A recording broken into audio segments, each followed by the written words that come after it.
Perkenalkan, nama saya Odelia Intan Pertiwi dengan NIM 191134006. Halo, perkenalkan namaku Kades Karindi, NIM 191134155. Halo, perkenalkan nama saya Antonia Maria Ajeng Galuh Dewanti dengan NIM 191134255. Nah, di sini kami akan menceritakan sebuah cerita yang berjudul Timun Mas. Nah, siapa aja sih tokoh-tokoh yang ada dalam Timun Mas? Yang pertama itu ada Simbo. Ini ya, Simbo ya. Lalu yang kedua ada raksasa dan yang ketiga ada Timun Mas. Selamat menyaksikan. Suatu hari di desa terpencil hiduplah seorang nenek tua sebatang kara yang bernama Mbok Sri. Mbok Sri hidup di desa tersebut sendirian. Setiap harinya ia mencari kayu bakar di hutan untuk memenuhi kebutuhannya. Pada suatu ketika, Mbok Sri berjalan-jalan di hutan untuk mengumpulkan kayu bakar. Tuk, tuk, tuk, tuk. Selama ia berjalan di hutan, ia melihat seorang raksasa yang sangat besar. Lalu raksasa itu tertawa. Hahaha, apa yang kau lakukan di sini?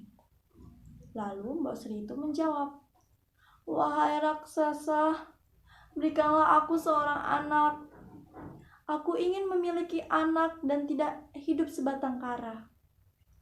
Lalu raksasa itu menjawab dengan lantang, hahaha, baik, akan aku berikan kau biji mentimun ajaib. Tanamlah biji mentimun ini dan rawatlah seperti anakmu sendiri. Dan berjanjilah kepadaku jika anak itu sudah besar dan tumbuh menjadi dewasa, berikanlah kembali kepadaku. Apakah kau mengerti? Baik raksasa, aku akan menepati janjimu, jawab Simbo. Lalu Simbo berjalan pulang dan sangat bahagia membawa timun itu. Setelah sampai di rumah, Mbok Sri langsung menanam timun ajaib yang diberikan oleh raksasa itu. Ia menanamnya dan merawatnya hingga timun itu tumbuh menjadi besar. Setelah timun itu tumbuh menjadi besar, timun itu berbuah menjadi timun yang sangat besar. Suatu ketika, dari dalam timun itu mengeluarkan suara seperti suara bayi.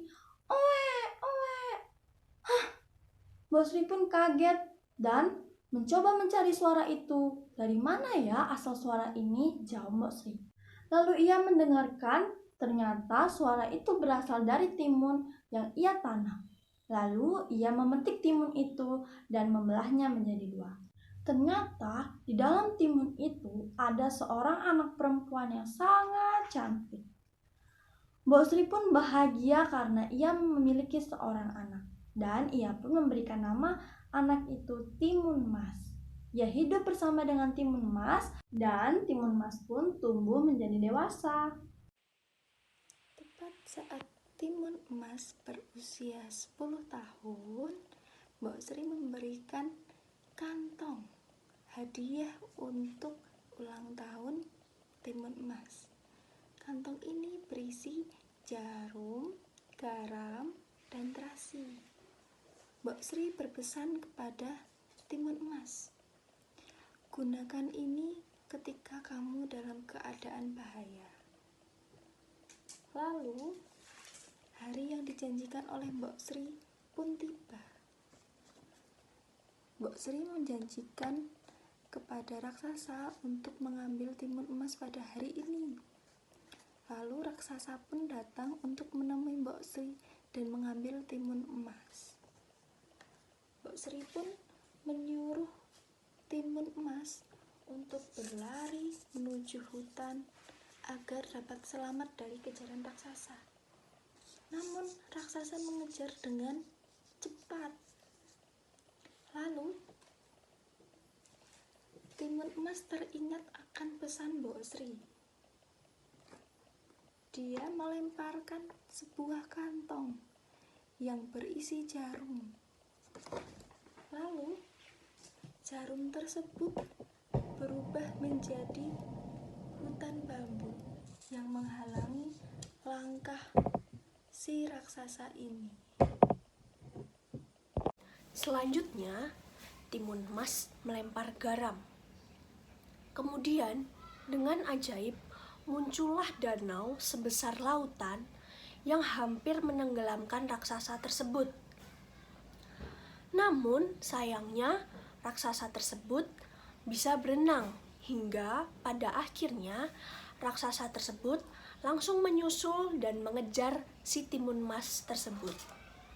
Selanjutnya, timun emas melemparkan terasi yang akan menjadi lumpur hisap dan raksasa tersebut masuk ke dalam lumpur hisap tersebut sehingga raksasa pun lenyap dan tenggelam di dalam lumpur hisap tersebut. Setelah raksasa hilang, lalu timun emas kembali ke rumah.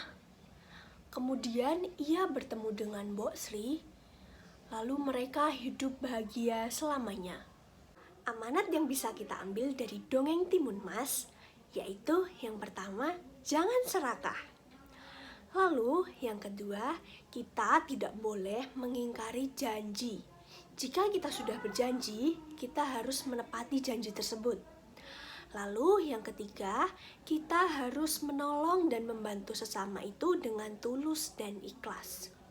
Sekian dari kami. Terima kasih.